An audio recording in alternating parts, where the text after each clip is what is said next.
Hey, James, welcome to Brooklyn. What is this, fresh opportunity? What does it represent? What does it mean to you? It means a lot. Just coming for 8 years in Houston, and then having a fresh start with some unbelievable talent, and obviously the coaching staff, the front office, from top to bottom. The welcome has been amazing. So it's a fresh start for me to go out there and ultimately have a chance to compete at a title. Bruce Beck, NBC New York. Hey, James, what's your message to Nets fans on what kind of player and what kind of teammate they're getting? An elite player, an elite teammate, an elite leader, um, and just a guy that's willing to do whatever it takes to rack up as many wins as we can. Um, Sacrifice. Brian Lewis, New York Post. Hey, James. Welcome. Following up on that, I mean, you've proven yourself to be an elite player, and KD's an elite player, Kyrie's an elite player. All you guys have had the ball in your hands and been asked to make big shots. I'm curious how the three of you make sure that you guys come together and keep the main thing, and find a way to gel for the greater good. Chemistry, sacrifice, and like you said, we're all elite. So depending on the game, depending on what's going on throughout the course of the game, that's going to determine who gets the ball and who makes the plays. We're all unselfish. We're all willing passers, and we play basketball the right way, and that's all that matters. Otis Livingston, CBS New York. Hey, James, welcome to Brooklyn. From your post-game comments after the Lakers lost to what your teammates were saying about you as far as being disrespectful, and also you being held out of practice until a trade was made, it got pretty ugly at the end of your tenure in Houston. Is there any part of you that regrets the way that it ended? I wasn't disrespectful to anyone. Those guys had just got there, Houston. I've been there for a very long time. I've been through all the ups and downs, with that organization, and I wasn't disrespectful towards anyone. I just made a comment, that the team as a whole wasn't good enough to compete for a title, and at the stage of my career, right where I am now, that's what I would love, and so I wasn't trying to be disrespectful to anybody, especially not to the organization. And like I said, just I'm excited to be here in Brooklyn, and excited for a new start. But do you regret the way it ended, though? I mean, it's a place that you loved and you had so many Yeah, highlights. I regret because I'm not the type of guy to, I don't need the attention, especially the negative energy, the negative attention. Like I've never been that guy. So there were some things I felt like out of my character, but the ultimate goal was to get somewhere, where I can compete. And here I am in Brooklyn. I have nothing but love and respect for that organization, that city, and everything that they've done for me and my family. Much respect. Malika Andrews, ESPN. Hi, James. Welcome. Sean Marks said yesterday that in large part because you are pretty much going to be thrown into the fire here. Brooklyn has a schedule where they don't practice a whole lot. He's hoping that you will lean a lot on your previous relationship with Kevin Durant. What communication had you had with him in the days leading up to this, and how much do you think that that's going to play a piece, that previous relationship with both him and Jeff Green? That's a pretty special piece to lean on. I think me just loving the game of basketball, and having so much talent around me makes it easier.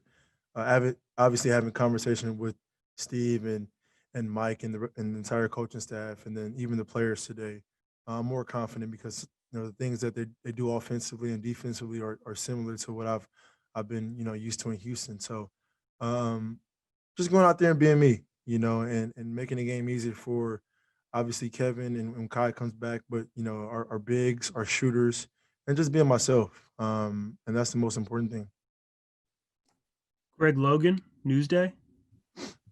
Hi, James. Welcome to Brooklyn. I'd just like to drill down a little bit on your thought process, even before training camp, making the decision to asked for the trade from the Rockets to the Nets. How did you arrive at that? And was there conversation between you and KD and Kyrie when you guys worked out in Los Angeles prior to the season? You know, how far back does this go? As far as with Houston, just wanted to, after the bubble, after that loss, just wanted to reevaluate my career and the team and the direction that the organization was going. And then you look from top to bottom, from general manager leaving to Mike D'Antoni leaving, to reevaluating our personnel and see if we had enough to compete with the best teams in this league.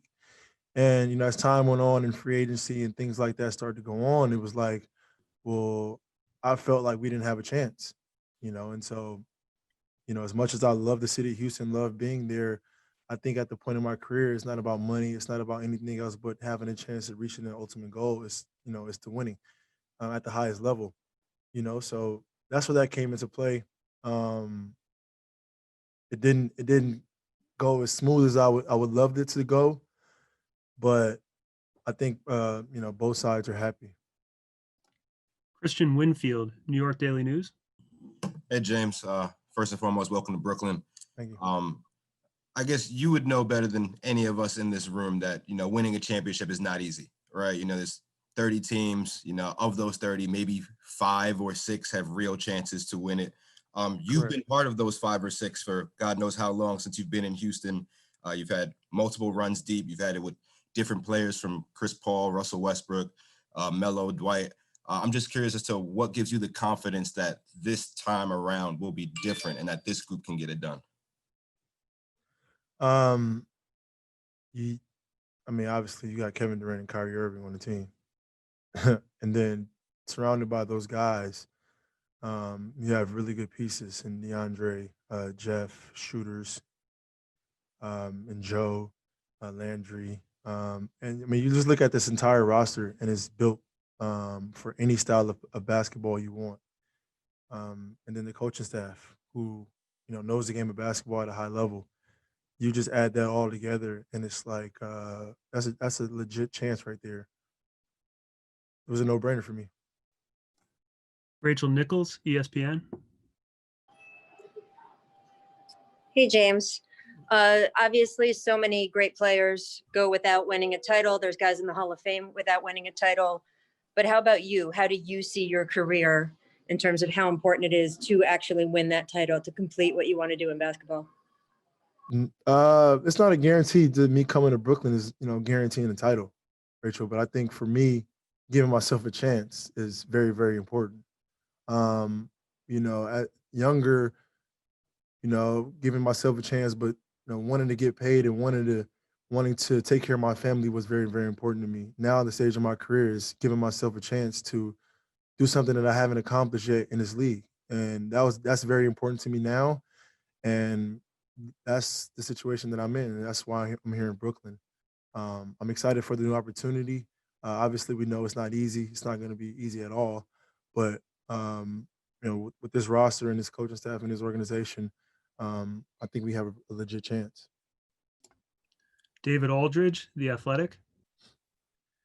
James, if Daryl Morey was still the GM in Houston, do you think you would still be in Houston? I'm not sure.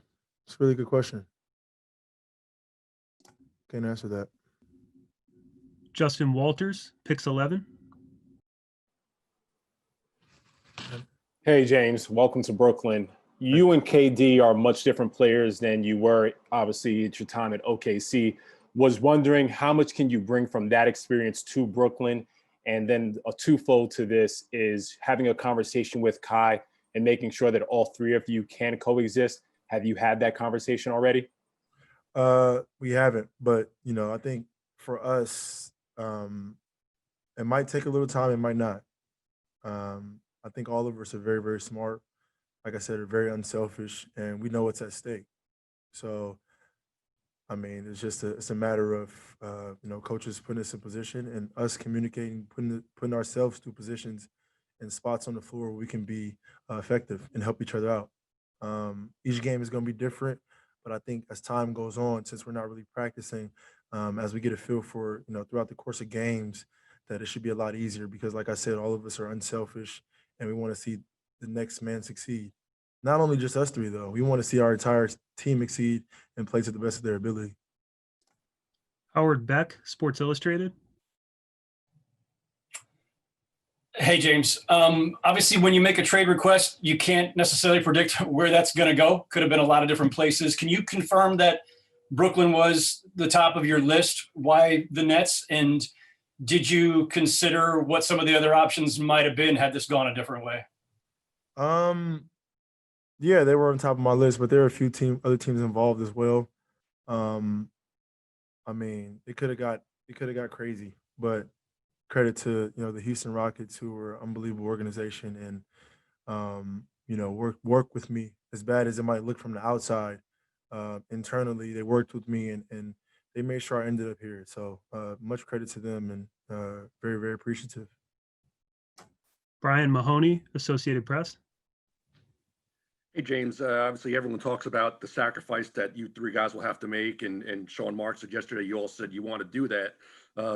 My question is kind of how much can you sacrifice and still be, a great player like you are? You've been the best scorer in the league. The ball's in your hands. If you're not that guy as much now, are you still, an elite great player like you are?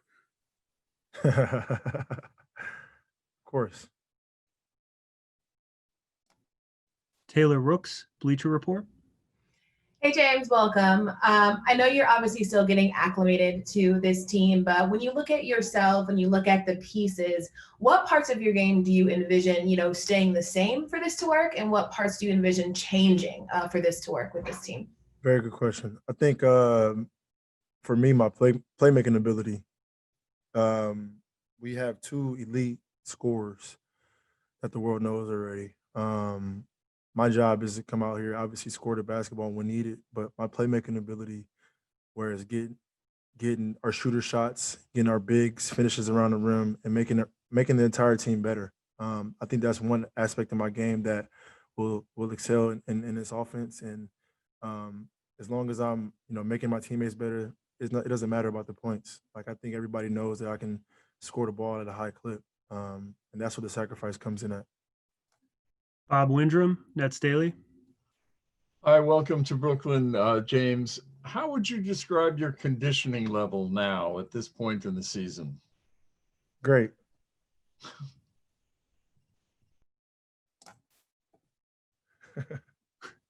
Back to Greg Logan, Newsday.